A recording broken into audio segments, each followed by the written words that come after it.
आप आप में ही है ना। नहीं, ऐसा क्यों लग रहा है आपको कि हम आप में नहीं हैं? मोदी जी यहाँ मुसलमानों से नफरत करते हैं, लेकिन विदेशों में तो मुसलमानों से गले भी लगते हैं। और यहाँ धर्म के नाम पे धंधा दंगा, योगी वो बाबा बना है, बस बाबा फिर के बोलता है धर्म का ठेकेदार हूँ, डोज़र चला रहा है, बुच्चड़ खाने चला रहा है, बुच्चड़ खाने चला रहा है और डोज़र चला रहा है। ये सवाल पूछे ना कोई योगी से कि धर्म का चोला पहन के धंधा क्यों कर रहा है? अब योगी जी की बात कर रहे हैं, आज ही उनका बयान मैं एक वीडियो देख रहा था मीडिया में कि भाई माफिया राज उन्होंने खत्म कर दिया, गुंडे खत्म कर उससे दिया। बड़ा गुंडा कौन है अभी के दौर में, जो लोगों को बेवकूफ़ बना रहा है गाय के नाम पे? उसके घर के अंदर उसके शासन में बैठकर बुचड़ खाने हैं, क्या बात कर रहे हो आप? सबसे बड़ा माफिया तो बुचड़ खानों का, करे ना बंद, और यही तो उसका सरगना है। अरे नाम मुस्लिम रखने से हिंदू को फायदा दिला के वो उससे चंदा ले रहे हैं और धंधा कर रहे हैं, और आप बता रहे हैं उसने माफिया खत्म किया। कौन सा माफिया? आप साहब ऐसे बोल रहे हो और फिर आप कह रहे हो कि पीएसए आप पर ना लगे। नहीं, वो तो देखो मुश्किलें तो होती हैं, और ये अनपढ़ जाहिल गधों लोगों को बिठाकर और देश के अंदर नफरत फैला रहे। फिर पढ़ाई किस बात की है?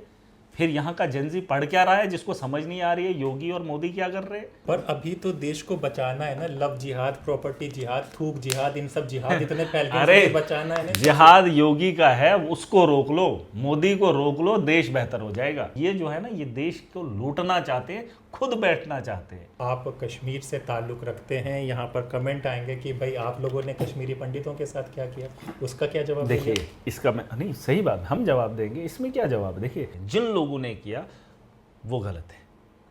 किसी का नरसिंगार करना ये तो हमारे इस्लाम में नहीं है, इस बात की इजाज़त न थी न है। और जिन लोगों ने ये गुनाह किया है उनको उसकी सज़ा मिलेगी। तो जो भी कश्मीरी पंडितों के साथ हुआ वो गलत हुआ, मैं उनके साथ हूँ। शाना बशाना जो आज ज़िंदा है, मैं उनकी बेहतरी के लिए खड़ा हूँ। हम कश्मीरी पंडितों के लिए करें, 12 साल से क्यों नहीं किया कुछ? लेकिन वादे के साथ बता रहा हूँ कि जम्मू कश्मीर के जो कश्मीरी पंडित हैं जिनको घरों से निकाला है, उनको बसाने का काम महराज अपनी ताकत से करेगा। लेकिन जब वो मौका मिलेगा, किसी भी आवाम की बेहतरी के लिए किसी हद तक जा सकता हूँ। गरेबा पकड़ना है यहाँ पकड़ लूँगा, किसी के पाँव पकड़ने पड़े आवाम की बेहतरी के लिए गिर भी सकता हूँ, पकड़ भी सकता हूँ। मेरा वो किरदार है। नफरत फैलाकर तुम सत्ता में नहीं बैठ सकते। तुमने जिस जगह राम मंदिर बनाया वहाँ के लोगों ने तुम्हें सबक सिखा दिया। आप नफरत से देश के अंदर राजनीति नहीं कर सकते। हमारा मुल्क कमज़ोर नहीं है, लेकिन मोदी जी और उनके लोग इसको कमज़ोर दिखा रहे हैं। अरे धंधा है इनका, ये धर्म को नहीं बचा रहे। आप मुझे बताओ, ये आज भी बोल रहे हैं हिंदू को खतरा है, हिंदू को खतरा है। अरे हिंदू होके हिंदू को फिर खतरे में डाल रहे हो आप। ये क्या धर्म के ठेकेदार है?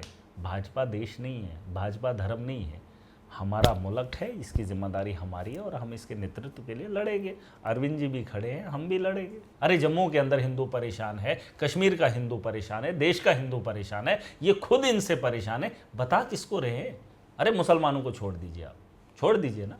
हाँ, राघव चड्ढा जी ऐसे है व्यक्ति। हाँ, गलती एक हुई है कि परिणीति चोपड़ा से उसकी शादी हो गई। वो आम आदमी पार्टी नहीं छोड़ता, ये बात सच है।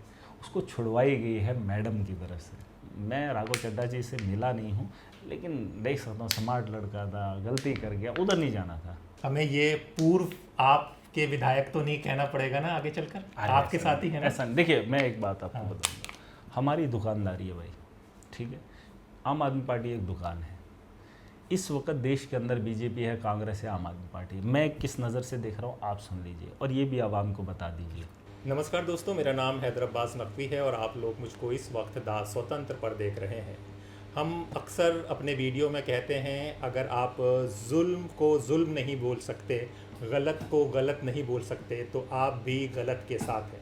लेकिन आज के दौर में सच बोले कौन, जुल्म को जुल्म कहे कौन? अगर कोई कहता है तो उसकी क्या हालत होती है, ये आप लोग अक्सर जानते हैं। ऐसे में एक विधायक डोडा से, आप पार्टी के महराज मलिक, जिनको आप जानते हैं, जिनको अरेस्ट कर लिया गया था पीएसए के तहत, यानी कि पब्लिक सिक्योरिटी एक्ट, यानी कि जो बंदा पब्लिक जिसे चुनती है उसको इस एक्ट में अरेस्ट कर लिया गया।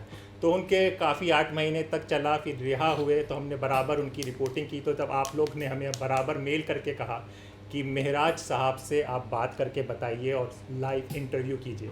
तो देखिए, हमने उनसे रिक्वेस्ट की और आज महराज मलिक साहब हमारे साथ हैं।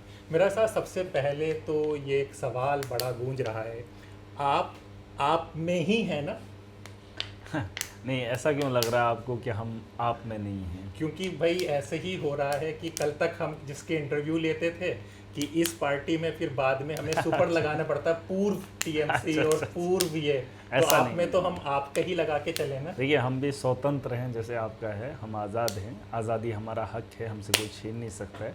और इस आज़ादी के लिए हमारे पूर्वजों ने इस मुल्क की आज़ादी के लिए लड़ाई लड़ी, हमारी नस्लों के लिए लड़ाई लड़ी, हम भी आने वाले कल के लिए लड़ाई लड़ रहे हैं, इसमें कोई शक नहीं होना चाहिए।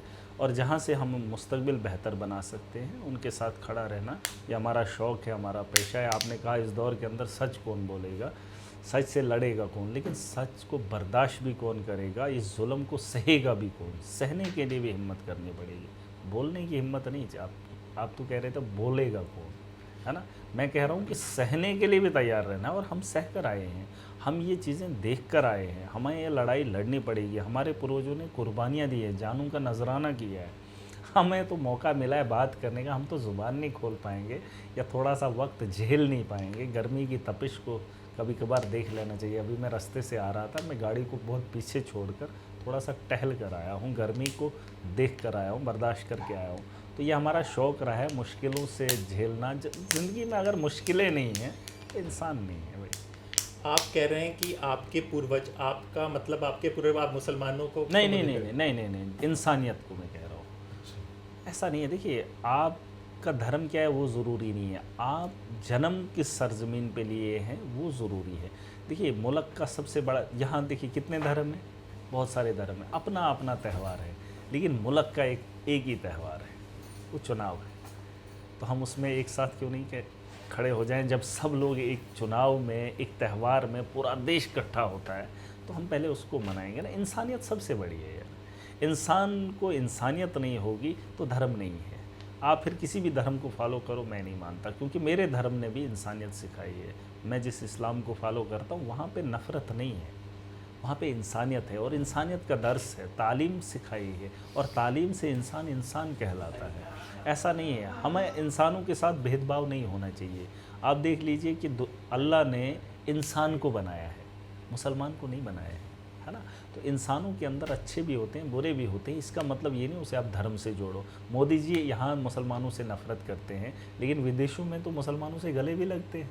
अब जो भारत के ख़िलाफ़ है उनके साथ, उनके ख़िलाफ़ तो मोदी जी कुछ नहीं बोल पाते, है ना।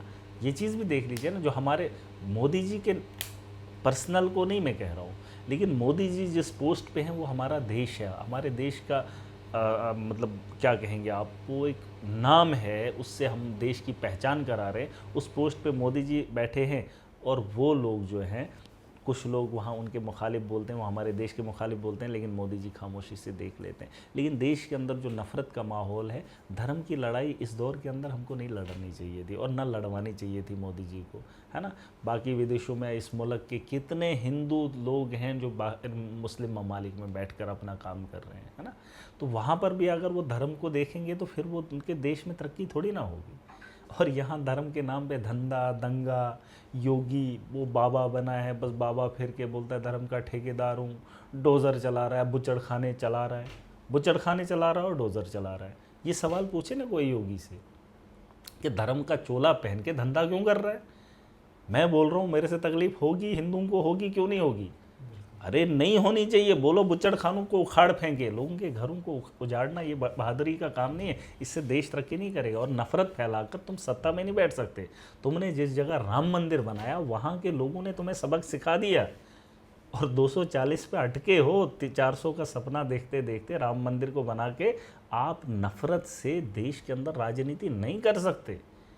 और ये दुनिया के अंदर आप दुनिया का इतिहास उठा के देख लो, जिसने नफ़रत को आम किया और अपनी हवस के लिए कब्ज़ा करना चाहा, वो ख़त्म हो गए, वो ख़त्म हो गए। और आज भी ये लंगड़े हैं, लंगड़ी सरकार है, वो क्या कहेंगे, बैसाखी पे खड़े हैं।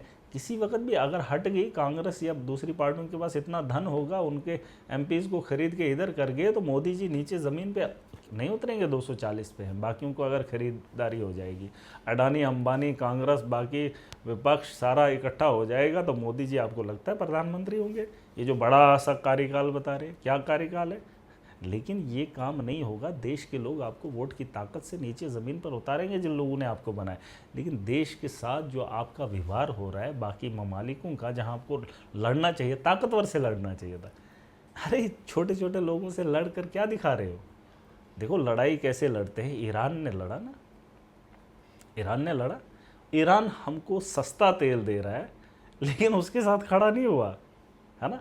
इसराइल ईरान से के साथ हमारा फादरलैंड तो इसराइल है ना, बता दिया मोदी। हाँ ना, ठीक है, वो उनकी अपनी पॉलिसी है, लेकिन हमारे देश की पॉलिसी वो नहीं है। हमारे मुल्क के अंदर अलग अलग किस्म के लोग हैं, हमें नफ़रत नहीं, हमें इंसानियत सिखाई है, हमें इंसानियत सिखाई है। इसराइल एक मुल्क है, हमें उससे लेना देना नहीं, लेकिन एक चीज़ मैं बता रहा हूँ कि निहत्था होकर अमेरिका से टकराने वाला ईरान है। मैं ताकत का एहसास करा रहा हूँ भाई साहब, हमारा मुल्क कमज़ोर नहीं है, लेकिन मोदी जी और उनके लोग इसको कमज़ोर दिखा रहे हैं। पर साहब आप ये मोदी जी को कह रहे हैं, लेकिन लोग एक विधायक और सांसद को चुनते हैं, आप जैसे नहीं होते हैं। अभी कश्मीर से ही एमपी हैं मेहंदी नूरुल्लाह, उनका बयान बहुत वायरल हो रहा है कि यूसुफ पठान विरोध करने उठे थे तो ओवैसी साहब ने उन्हें मना किया कि तेरे घर में बुलडोज चल जाएगा, वो हो जाएगा, और वो डर के काँप रहे थे। तो ये तो सांसद में चुने हुए लोग हैं, तो किस पे लोग भरोसा करें, किस पे यकीन करें? मैं ये बात नहीं जानता हूँ, ना मुझे समझ आ रही है आपने क्या कहा, किसने किसको क्या बोला, उन लोगों की बात नहीं, एक आम आदमी की, देश के लोगों की बात मैं बोल रहा हूँ। देश के लोग जूझ रहे हैं भाजपा की सरकार से। 12 साल को जो वक्त ये गिना रहे हैं ना, ये पैम्पलेट बांट रहे हैं, ये वीडियो चला रहे हैं, मीडिया में दिखा रहे हैं, आपको दिखाने की ज़रूरत नहीं पड़ती अगर आपने देश के लोगों के साथ अच्छा किया होता, देश को बेहतर बनाने के लिए काम किया होता। ये लोग वो नहीं हैं जो आप समझ रहे हैं, ये सिर्फ कुर्सी बचाने के लिए इस वक्त देश के अंदर कुछ भी कर रहे हैं, किसी की जान ले लेंगे, किसी को अंदर कर देंगे, किसी को कुछ भी कर सकते हैं। मुझे बताओ, धर्म को बचाने के लिए इन्होंने नारा चलाया, बुच्चड़ खाने बंद करने के लिए भाजपा के लोग क्यों नहीं है? 12 साल में करप्शन या पैसा सिर्फ क्या अपोजिशन ने कमाया? भाजपा के लोगों पे आपने देखा किसी पे एफआईआर हुई या उनके लोगों को अंदर जेल की सलाखों के पीछे डाला? अगर देश को बनाने के लिए ये करते तो भाजपा के पता नहीं कितने लोग अंदर होते, लेकिन ये सिर्फ कुर्सी बचाने के लिए देश के अंदर तांडव मचा रहे हैं। और धर्म को आसानी, ये सस्ते में बिक रहा है। मंदिर को लूट लिया इन्होंने, बना तो लिया, लेकिन आप वहाँ से चंदा लूट रहे हैं। अरे धंधा है इनका, ये धर्म को नहीं बचा रहे। आप मुझे बताओ, ये आज भी बोल रहे हैं हिंदू को खतरा है, हिंदू को खतरा है। अरे हिंदू होके हिंदू को फिर खतरे में डाल रहे हो आप। फिर मुसलमान तो बहादुर है, फिर बाकी कौमें तो अच्छी है जो आपके होते हुए भी अच्छे से जी रही, लेकिन आप डोज़र चला रहे हो। ठीक है, गाय का मांस नहीं खाना है, लेकिन वो बुचड़ खाने क्यों खोल रखे आपने? मुझे यूपी के अंदर है ना, देखो मैं तो यूपी गया नहीं हूँ, लेकिन बुचड़ खाने हैं क्यों वहाँ पे? चाहे गाय बनती है, बेल बनता है, भैंस बनती है, कुछ भी नहीं खाओ, बंद करो ना। ये उसके भैंस के उसके थ्रू वो कर देते। मुझे एक बात बताओ, जहाँ पर इन्होंने वो गौशाला बनाए हैं, जब वो मर जाती हैं तो वो कहाँ लेके जाते हैं? वो वीडियोज़ आती है, वो वीडियोज़ आती है, वो बताए ना वो कहाँ जाती है। लेकिन वो पूछ लो, पता कर लो कहाँ जाते हैं। योगी जी को पूरा पता है, वो मुफ्त में उनको धंधा मिल रहा है, मुफ्त में लाखों खरबों रुपया कमा रहे हैं, उससे तो चंदा भी आ रहा है। लेकिन देश के अंदर इन लोगों ने पट्टी डाल के रखी है और लोगों को धर्म, ये क्या धर्म के ठेकेदार है? भाजपा देश नहीं है, भाजपा धर्म नहीं है, हमारा मुल्क है, इसकी जिम्मेदारी हमारी है और हम इसके नेतृत्व के लिए लड़ेंगे। अरविंद जी भी खड़े हैं, हम भी लड़ेंगे।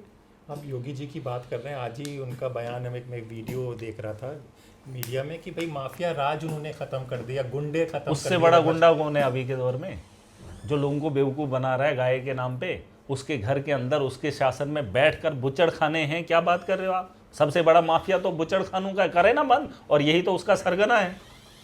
अरे नाम मुस्लिम रखने से हिंदू को फायदा दिला के वो उससे चंदा ले रहे हैं और धंधा कर रहे हैं, और आप बता रहे हैं उसने माफिया खत्म किया। कौन सा माफिया, कौन सा माफिया? अरे ये जो एक्सपोर्ट है उसको खाता कौन है? बीफ को कौन खाता? मुस्लिम ही खाता है ना, मुस्लिम ही खाता है ना ज़्यादा। तो बाहर विदेशों में क्यों बेच रहे हैं? यहाँ का मुसलमान नहीं खाए, विदेश का खाए, लेकिन ये कमाए, ये धंधा करेंगे। और ये यार फिर वही बात है, जो पढ़ा लिखा तबका है वो सड़कों पे उसको काकरोच की तरह हैसियत से देख रहे हैं, और ये अनपढ़ जाहिल गधों लोगों को बिठाकर और देश के अंदर नफरत फैला रहे हैं। फिर पढ़ाई किस बात की है? फिर यहाँ का जनजी पढ़ क्या रहा है जिसको समझ नहीं आ रही है योगी और मोदी क्या कर रहे हैं? अरे धर्म के ठेकेदार नहीं है ये देश इनको दिया था देश को आगे बेहतर बनाने के लिए। 47 का सपना दिखा रहे, यहाँ 26 और 27 के अंदर क्या हो रहा है वो नहीं दिख रहा है। पर अभी तो देश को बचाना है ना, लव जिहाद, प्रॉपर्टी जिहाद, थूक जिहाद, इन सब जिहाद इतने फैल गए, अरे बचाना है ना। जिहाद योगी का है, उसको रोक लो, मोदी को रोक लो, देश बेहतर हो जाएगा। नफरत से बढ़कर बचाव किसी का नहीं किया जा सकता। फिर मोदी को बोलो कि बैरों ने कितने 50-60 मुस्लिम ममालिक हैं, उधर क्यों जा रहे हैं? जब 14 में जीता था तो पाकिस्तान क्यों गया? अरे क्यों गया? बिना किसी को बताए सीधा फाइटर जेट के पता नहीं कौन सा लेके सीधा पाकिस्तान नवाज शरीफ से मिलने किसने बोला था? इसलिए ताकत दी थी। ऑपरेशन सिंदूर इन्होंने किया, वो इन्होंने नहीं किया, वो देश की फौज ने किया। और देश की फौज रक्षा करती है और देश के लोग करेंगे इस देश की रक्षा। लेकिन ये जो है ना, ये देश को लूटना चाहते हैं, खुद बैठना चाहते हैं। तो इनको बिठाओ तो देश है, तो ही धर्म है, वरना दूसरे को बिठाओ फिर बात नहीं है। देखिए, मैं अरविंद जी के साथ हूँ, वो भी हिंदू है, लेकिन इसको ये आतंकवादी बोलेंगे, उसको तो हिंदू मानते ही नहीं है। राहुल गांधी को पता नहीं क्या क्या इन्होंने टैग लगाया, मतलब कोई और हिंदू है ही नहीं इनके अलावा। अब ये कौन से हैं, ये समझ लीजिए, ये अंग्रेज़ों के वक्त के सबसे बड़े दलाल रहे हैं। क्योंकि अंग्रेज़ कुछ हज़ार आए थे और यहाँ जो था ना, वो जल्लाद वो इन्हीं का था, जो यहाँ के लोगों को फांसी पर लटकाने का काम करता था। दलाली के यही लोग थे। क्यों इनको बुजुर्गों ने वोट नहीं दिया, आरएसएस को क्यों नहीं दिया? क्यों नहीं दिया इन लोगों को? क्योंकि वो बुजुर्ग जानते थे कि वक़्त के दलाल अंग्रेज़ों के साथ खड़े कौन थे, और ये वही लोग थे। अब नई जनजी आई है, उनको खुमार चढ़ गया कि हिंदू धर्म बनाना है, हिंदू राष्ट्र बनाना है। अरे नेपाल भी तो बना था, नेपाल भी तो बना था, फिर क्या हुआ? अरे सबसे खूबसूरत मुल्क हमारा है दुनिया के अंदर, और इस खूबसूरती को ख़त्म करने के लिए इन लोगों को अगर हमें कुछ भी करना पड़े, हम इनको पूरी ताकत से रोकेंगे। मेरा साहब, आप ये कह रहे हैं खूबसूरत मुल्क को ख़त्म कर दिया, लेकिन जब ये वीडियो चलेगा तो आप कश्मीर से ताल्लुक़ रखते हैं, यहाँ पर कमेंट आएंगे कि भाई आप लोगों ने कश्मीरी पंडितों के साथ क्या किया, उसका क्या जवाब देखिए? इसका मैं नहीं, सही बात, हम जवाब देंगे, इसमें क्या जवाब? देखिए, जहाँ पर गुनाह हुआ है, जहाँ पर इंसानियत का कत्ल हुआ है, गुनहगार है, वो मेरे माथे पे, मेरे मतलब आप सर पे नहीं चढ़ा सकते। जिन लोगों ने किया वो गलत है। किसी का नरसिंगार करना ये तो हमारे इस्लाम में नहीं है, इस बात की इजाज़त न थी न है। और जिन लोगों ने ये गुनाह किया है उनको उसकी सज़ा मिलेगी। रही बात आज के दौर की, देखिए ये बात साफ़ है, आप गलत करेंगे उसका इल्ज़ाम आप पूरी कौम पे नहीं चढ़ा सकते। ये मेरी बात सुन लीजिए आप। अगर मैं तो तब बच्चा था, मैंने तो ये चीज़ें देखी नहीं हैं, मुझे इंसानियत का दर्द है यार, मुझे दर्द है। अगर ऊपर वाले ने भेदभाव नहीं रखा तो हम कौन होते? फिर पढ़ाई किस बात की है? इंसानियत का दर्द नहीं होगा तो फिर क्या फ़ायदा, है ना?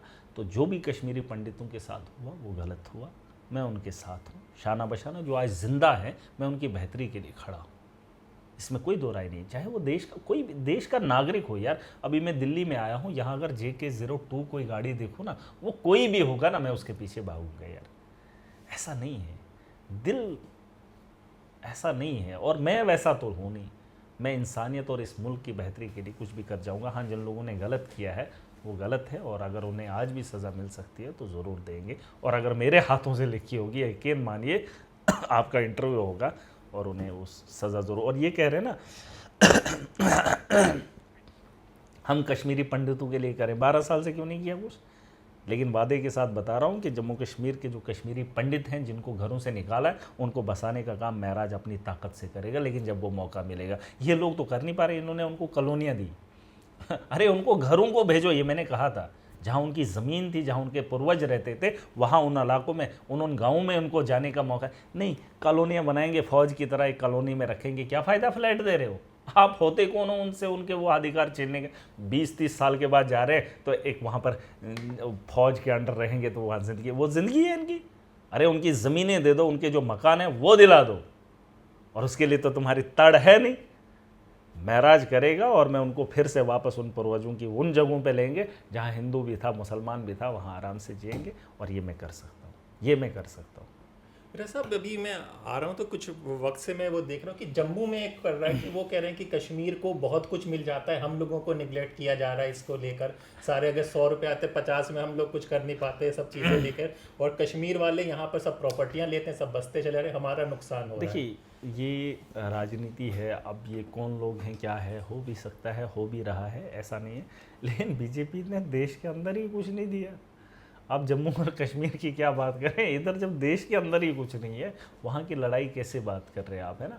तो ये चीज़ें चलती रहती हैं। जो पावर में होता है अपने हिसाब से वो काम करते हैं, तो इसमें कोई दो राय नहीं होनी चाहिए। लेकिन LG का शासन है, मोदी की ताकत है, तो फिर तो वहाँ जम्मू के अंदर बदलाव होना चाहिए था, बेहतरी होनी चाहिए। अपोजिशन के सबसे ज़्यादा लीडर तो भाजपा के वहाँ पर है, तो फिर जम्मू को इग्नोर नहीं होना चाहिए था। इनके पास पूरी मेजॉरिटी थी, सेंटर की पूरी सरकार थी, स्पॉन्सर्ड थे, तो कर लेना चाहिए था जम्मू के अंदर। और ये चीज़ें खिलती है वहाँ पे, दिखती है। मैं तो कहता हूँ पूरे देश के अंदर डेवलपमेंट होनी चाहिए। देखिए, देश विकसित तभी होगा जब हर बच्चा पढ़ा लिखा होगा, हर इलाका बेहतर होगा।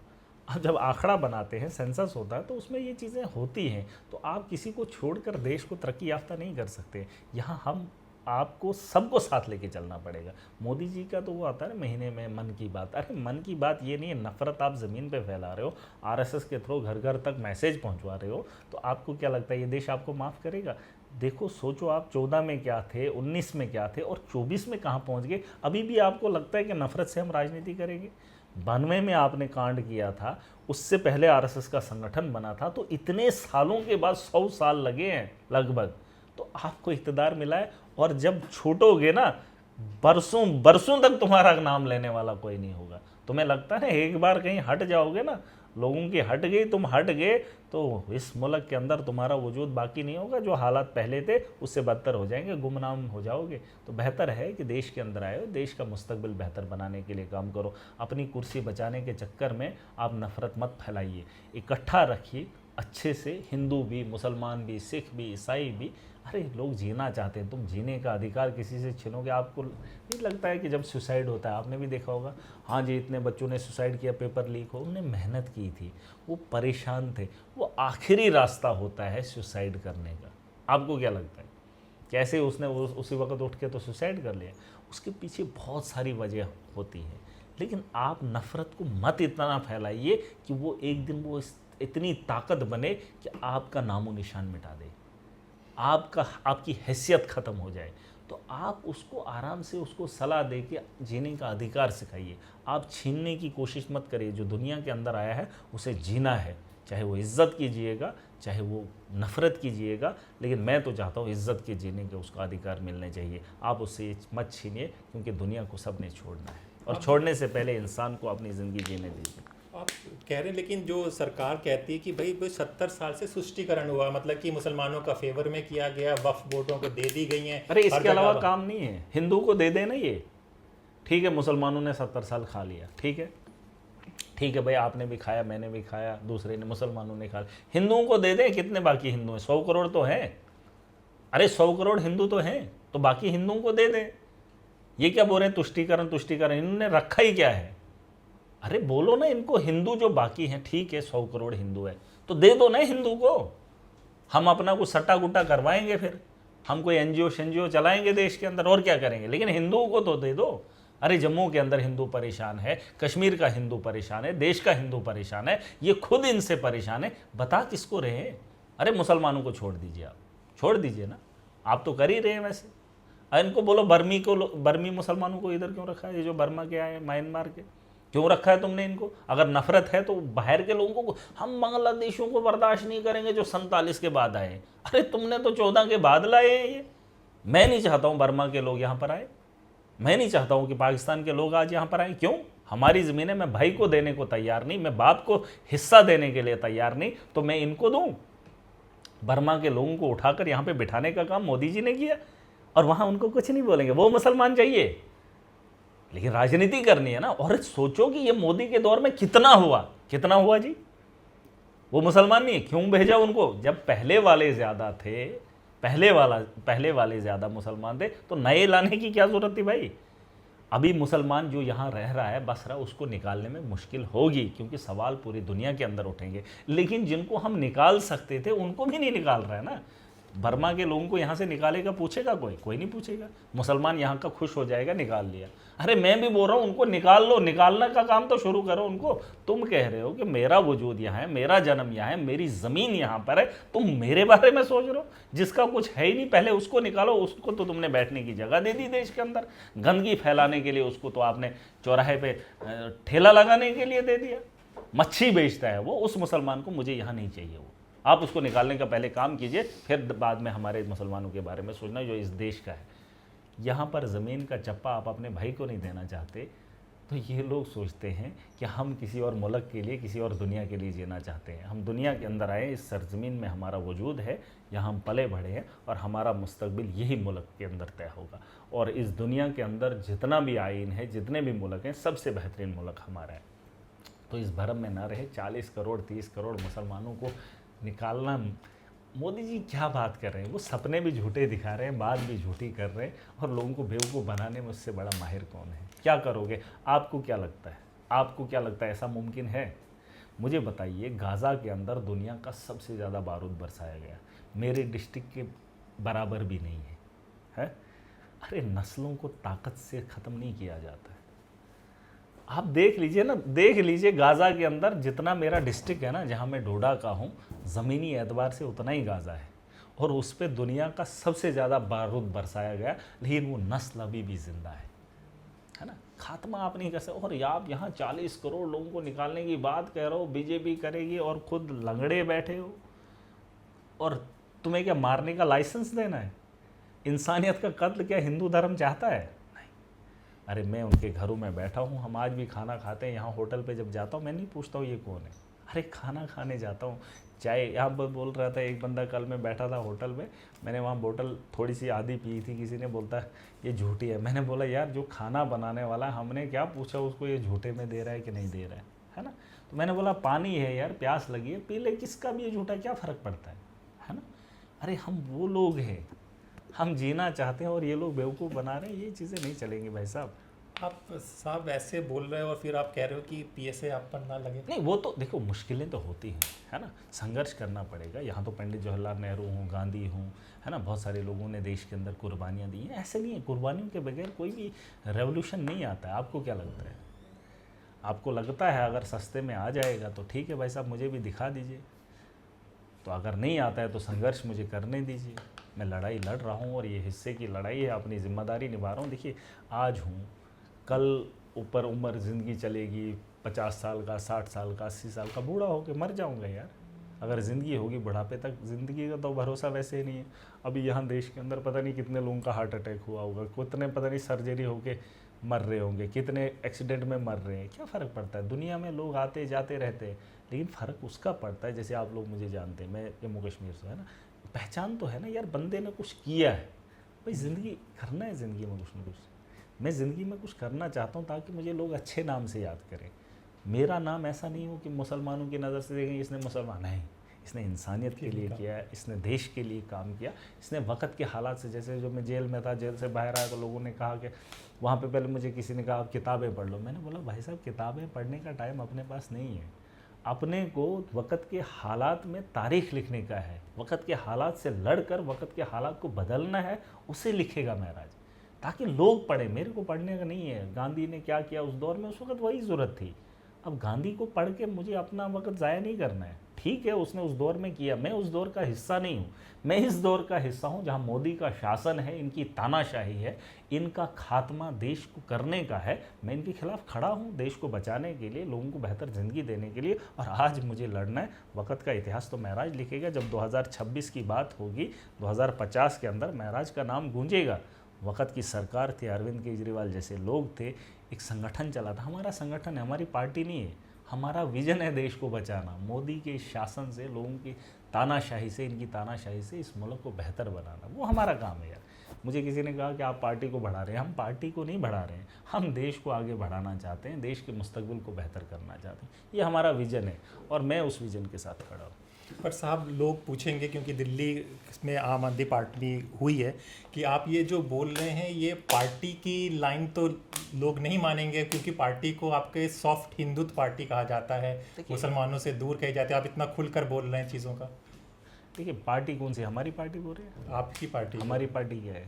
आम आदमी पार्टी। हाँ तो आम आदमी पार्टी है ना, लोगों की पार्टी है, देश के मुस्तकबिल के बेहतरी के लिए आए हैं हम कोई ऐसे थोड़ी आएंगे देश को तोड़ना है, उसको जोड़ना है, ये करना है। हम उस चीज़ के लिए नहीं आए। हम इसलिए आए हैं कि देश के अंदर जो लोग हैं उन्हें बेहतर ज़िंदगी, जो उन्होंने कुर्बानियाँ दी, जाने दी, उन सपनों को पूरा करने के लिए आए हम लोग। इस देश के जो संविधान है उसको बचाने के लिए, और उसके थ्रू लोगों को जीने का अधिकार। वरना अंग्रेज़ तब भी था, आज भी है, उनका शासन तब था, ऐसे ही चलता था। ब्यूरोक्रेट्स तब भी मनमानी करते थे, आज भी मनमानी करते हैं। वो अपनी मर्जी से किसी को उठा के अंदर ठोकते थे, किसी को देते थे, किसी को नहीं देते थे। अरे यहाँ पर तो वक्त वक्त पे उन्होंने क्या किया, अंग्रेज़ों ने यही तो किया, ये जो आज कर रहे हैं। वो लूट कर इंग्लैंड ले लेते थे, हैं, ये लोग लूट के अपने लोगों को दे रहे हैं। ये कुछ लोगों को बना रहे हैं, उन्होंने मुल्क बनाया, ये अपने मुल्क को लूट कर अपने घर बना रहे हैं। फ़र्क इतना ही है, बस हम उसमें अपना एक योगदान दे रहे हैं कि जो सपने उन्होंने दिखाए थे हम उनके सपनों को पूरा करें और इस मुल्क को खुशहाल बनाएं। अब पार्टी का क्या मैनिफेस्टो मुझे नहीं पता, लेकिन तालीम, हेल्थ, बिजली, पानी, सड़क, जो ट्रांसपेरेंसी है और लोगों के साथ इंसाफ, ये चीज़ें मुझे चाहिए। आजकल खबर है कि आप उमर अब्दुल्ला साहब से भी नाराज़ चल रहे हैं। नहीं, आजकल से नहीं, वो अपना काम नहीं कर रहे हैं तो नाराज़गी तो होगी यकीनन। अपने मकसद से हटेंगे तो नाराज़गी तो है। मेरी नाराज़गी नहीं, आवाम के साथ धोखा हुआ है, मैं आवाम के उस मुद्दे की बात कर रहा हूँ, मैं अपनी बात नहीं कर रहा हूँ। जब वो अपना ही, आप मुझे कोई बात बोलेंगे कि मैं कल आपको मिलूँगा, फिर आप नहीं आएंगे, तीसरे दिन आएंगे, फिर आप बोलेंगे, मैं आपको बोल भी सकता हूँ यार तुम झूठे हो, तुमने आए नहीं।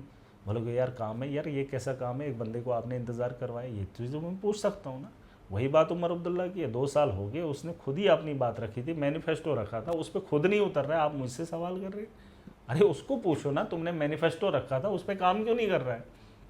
अब वो अपने बात से खुद ही हट रहा है, तो मैं नहीं हटूँ, मैं क्या उसके साथ खड़ा हो जाऊँ? मैं उसकी बोली तो नहीं बोलूँगा ना। वो अपनी ज़ुबान से मुकर रहा है तो महराज उससे हट रहा है, इसमें कौन सी बोली? वो तो कह रहे हैं जब आप अरेस्ट हुए तो उन्होंने कहा था कि अरे मेरा अरेस्ट मेरा मसला ही नहीं ना है, एक व्यक्ति का मसला होता, बात होती, मेरे साथ दोस्ती हो सकती, मुझे खाना खिलाएगा, उससे मतलब थोड़ी है जम्मू कश्मीर खुशहाल है।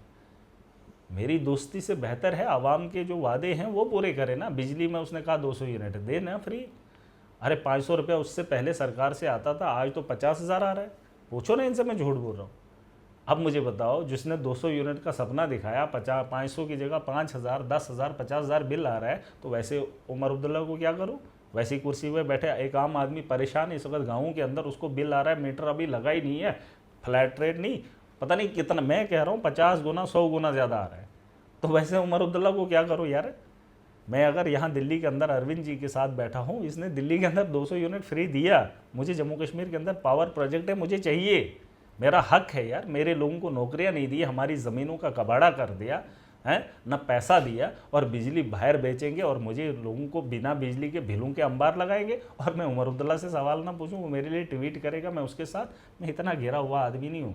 किसी भी आवाम की बेहतरी के लिए किसी हद तक जा सकता हूँ। गरेबा पकड़ना है यहाँ पकड़ लूँगा, किसी के पाँव पकड़ने पड़े आवाम की बेहतरी के लिए गिर भी सकता हूँ, पकड़ भी सकता हूँ, मेरा वो किरदार है। यारी दोस्ती मुझे नहीं चाहिए, ना मेरा कोई दोस्त है ना मेरा कोई दुश्मन है। जो आवाम की बेहतरी के लिए काम नहीं करेगा, महराज उसको नहीं बख्शेगा, और इस बात की उम्मीद कोई रखे ही नहीं। यार आपने मैनिफेस्टो, आप अपनी बात से मुकर रहे हो, फिर महराज पे उम्मीद करोगे, ऐसा नहीं हो सकता। आप बस आखिरी सवाल, आप बिज़ी हैं, दिल्ली आने का क्या मकसद है? तो क्या पार्टी स्कीप से भी किसी से नाराज़ हैं कि जो आप पूछने आ रहे हैं कि भाई तुम काम कर रहे हो कि नहीं कर रहे? अरे नहीं, देखिए हमारा मैनिफेस्टो था, हमने 5 साल के अंदर जो काम करा है दिल्ली के अंदर बेमिसाल है ना। फिर इन्होंने इल्ज़ाम लगाए, वो मैं जानता हूँ, ये तो बीजेपी का तर्ज रहा है। अब मैंने क्या पीएससी के लायक काम किया था, मैं जानता हूँ। इन्होंने जो दिल्ली के अंदर टांडो मचाया वो दुनिया जानती है। बंगाल के अंदर किस तरीके से इन्होंने चुनाव जीते वो भी देख रहा हूँ। इन्होंने पार्टियाँ कैसे तोड़ी वो सब जानते हैं यार। इनको इतना नशा है सत्ता का कि ये किसी भी हद तक गिर सकते हैं। मुझे किसी से नाराज़गी नहीं है, कौन क्या कर रहा है। हाँ, राघव चड्ढा जी ऐसे है व्यक्ति, उन्होंने कहा था, किसी ने कहा था कि नहीं जी उनको क्या, मैं केजरीवाल जी उसको प्रधानमंत्री थोड़ी ना बनाते, अरे इतनी बड़ी पोस्ट पे बिठा दिया था। हाँ, गलती एक हुई है कि परिणीति चोपड़ा से उसकी शादी हो गई, वो आम आदमी पार्टी नहीं छोड़ता, ये बात सच है। उसको छुड़वाई गई है मैडम की तरफ से, है ना। तो मैडम से हमारा ये शादी करने का उधर नहीं रहता यार। हम लोक सेवा करते हैं, वो मनोरंजन करते हैं, उन लोगों को इधर नहीं आना चाहिए था, है ना।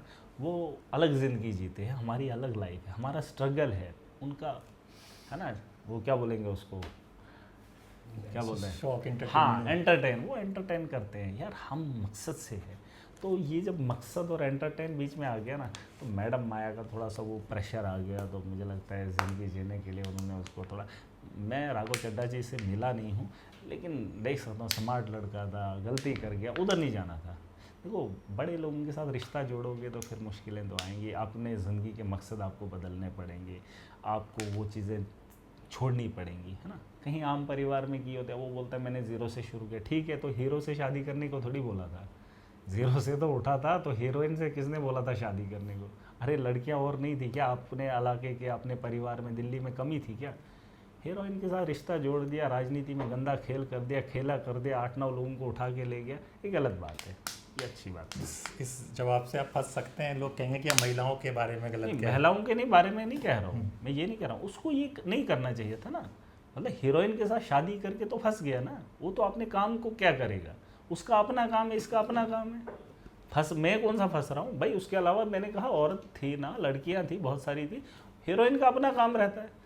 एंटरटेनमेंट और जिम्मेदारी में बड़ा फर्क होता है यार, यहाँ देश की जिम्मेदारी थी। चलिए मेहराज जी, बहुत बहुत शुक्रिया। बस ये फिर सवाल जहाँ से शुरू किया था, हमें ये पूर्व आपके विधायक तो नहीं कहना पड़ेगा ना आगे चलकर, आपके साथ ही है ना? ऐसा देखिए, मैं एक बात आपको बताऊंगा, हमारी दुकानदारी है भाई, ठीक है, आम आदमी पार्टी एक दुकान है। इस वक्त देश के अंदर बीजेपी है, कांग्रेस है, आम आदमी पार्टी, मैं किस नज़र से देख रहा हूँ आप सुन लीजिए, और ये भी आवाम को बता दीजिए। ये एक्स लगे या ना लगे, इसके पीछे वजह है, जब तक हमारी दुकान में अच्छी चीज़ सस्ते में मिल रही है तो मैं वहीं खरीदूंगा, मैं महंगा नहीं खरीदूंगा। अगर बीजेपी उससे महंगा दे रही है, मैं नहीं खरीदूंगा भाई। वो बाप अगर दुकानदार होगा ना, वो आटे की गुत्थी 1000 में बेचेगा, और यूपी वाला बिहार से आकर कोई मेरे इलाके में दुकान करता है, वो 500 या 700 की देगा। भाई साहब, मैं बाप से नहीं खरीदूंगा, मैं यूपी वाले से खरीदूंगा, चाहे वो मेरे रिश्ते में कुछ नहीं लगता है, ठीक है, सस्ते में ले लूँगा। ये दुकानदारी है, ठीक है। जहाँ आपको 12 है वहाँ पर आप चले जाइए। और जब आप दुकान बदलते हैं ना, बाप को छोड़कर यूपी वाले से खरीदते हैं ना, तो इसका मतलब ये नहीं कि आपका बाप नहीं रहता है ना। तो ये मतलब होता है हम परिवार का एक हिस्सा है, लेकिन 12 नहीं है भाई। अगर मैं दिल्ली आया हूँ, दिल्ली आम आदमी पार्टी 2013 में 14 में मैं ज्वाइन कर रहा हूँ, क्या जम्मू कश्मीर के अंदर उमर अब्दुल्ला नहीं था, पीडीपी नहीं थी, और पार्टियाँ नहीं थी, है ना, थी, लेकिन 12 मुझे यहाँ था, क्योंकि दिल्ली के अंदर ये ऐलान हुआ था हम गवर्नमेंट स्कूल बेहतर बनाएंगे, हम एजुकेशन के साथ साथ हेल्थ का निज़ाम बेहतर करेंगे, हम 200 यूनिट बिजली फ्री देंगे, हम पानी देंगे, ये सारी चीज़ें देंगे। तो इसलिए मैं यहाँ आया था। जिस दिन दुकानदारी में गड़बड़ी होगी, डुप्लीकेसी होगी, तो यकीनन ये चीज़ें तो सच है यार। हाँ, इसके अलावा कोई और बेहतर आएगा, विकल्प आएगा, कोई और नया विजन के साथ आएगा जो आम आदमी पार्टी में बेहतर नहीं होगा, इनसे बेस्ट होगा, तो यकीन मानिए इसमें ऐसा नहीं, या तो हमको ही वो बेस्ट देना पड़ेगा, उनको तो टक्कर देना पड़ेगा। ये बिज़नेस है, और बिज़नेस देश की बेहतरी के लिए है भाई साहब, ऐसा नहीं है, ये बात मत सोचिएगा। और ये हमारी एक सोच है। मैं पार्टी के साथ मतलब से नहीं जुड़ा हूँ, मकसद से जुड़ा हूँ, और मकसद देश को बनाना है यार, ठीक है। शुक्रिया। कुछ हमारे ऑडियंस से नहीं, आपने ये बोल दिया कि हमारा, देखिए कुछ चीज़ें हैं जो आपको मेरी बात पूरी सोचनी पड़ेगी, समझनी पड़ेगी, हर बात में गहराई होती है। जिन लोगों ने इतिहास लिखा है, किताबें लिखी हैं, वो भी हमारे जैसे लोग थे, है ना। हम उनको तो याद करते हैं, लेकिन दौरे जदीद के अंदर भी अच्छे लोग होते हैं। जब वो बात करते हैं, उनकी बात को तोड़ मड़ोड़ कर नहीं डालना होता है। अभी चड्डा जी से बात हो रही थी, उनकी बात हो रही थी, अभी वो बात क्यों नहीं कर रहे हैं? देखिए ना, देश के अंदर इतना माहौल है, भाजपा के साथ जुड़ के फिर क्या बात नहीं है। मैं खुल के बात करता हूँ, हमारी पार्टी के अंदर कमजोरियाँ होंगी, बोलूँगा, बोलता भी हूँ, है ना। तो ये चीज़ें हैं। ऑडियंस को यही है कि वो जेंजी बनिए जिसमें मकसद हो। वो जेंजी मत बनिए कि ठेकेदारों से नौकरी की उम्मीद कर रहे हो, बोल रहे हम बेरोज़गार हैं। रोज़गार आपको ये गधे नहीं देंगे।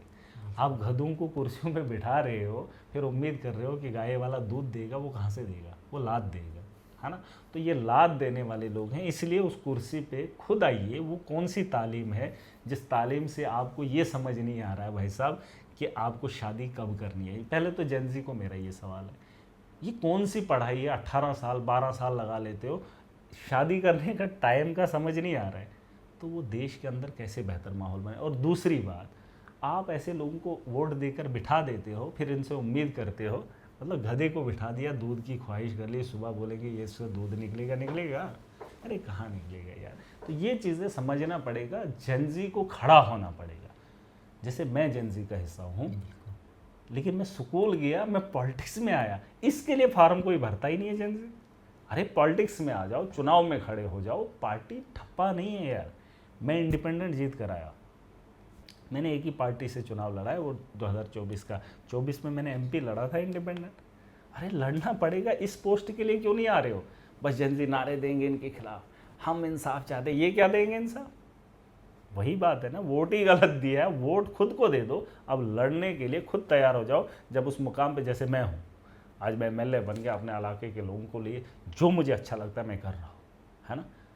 कर रहा हूँ जितनी ताकत है। अगर जिस दिन पूरी ताकत आ जाएगी उस दिन जम्मू कश्मीर के नौजवानों को बेहतर ज़िंदगी देने का काम कर सकता हूँ, लेकिन पोस्ट पे तो हो रहा हूँ। ये ज़मीन पे बैठकर सपोर्ट उनको कर रहे हैं, नारे उनके दे रहे हैं, फिर मांग रहे हैं, तो मुझे लगता है जेनजी को समझना पड़ेगा मैं उस जेनजी का हिस्सा नहीं हूँ जो सड़कों पे विरोध कर रही है। मैं उस जेनजी का हिस्सा हूँ कि ताकत में आकर उस सत्ता में बैठकर अपने देश का मुस्तकबिल लिखेंगे। बहुत बहुत शुक्रिया। देखिए मेरा भी काफ़ी वक्त अरसा गुजरा है इंटरव्यू करने का, लेकिन ये एक ईमानदार बात, ईमानदारी तरीके से और एकदम सच्ची बात कही है। बाकी फ़ैसला आप लोग करेंगे, कमेंट बॉक्स में ज़रूर हमें बताएं। तो अपने दोस्त हैदर अब्बास नकवी को इजाज़त दें, फिर होगी मुलाकात एक नई चर्चा के साथ। तब तक के लिए नमस्कार।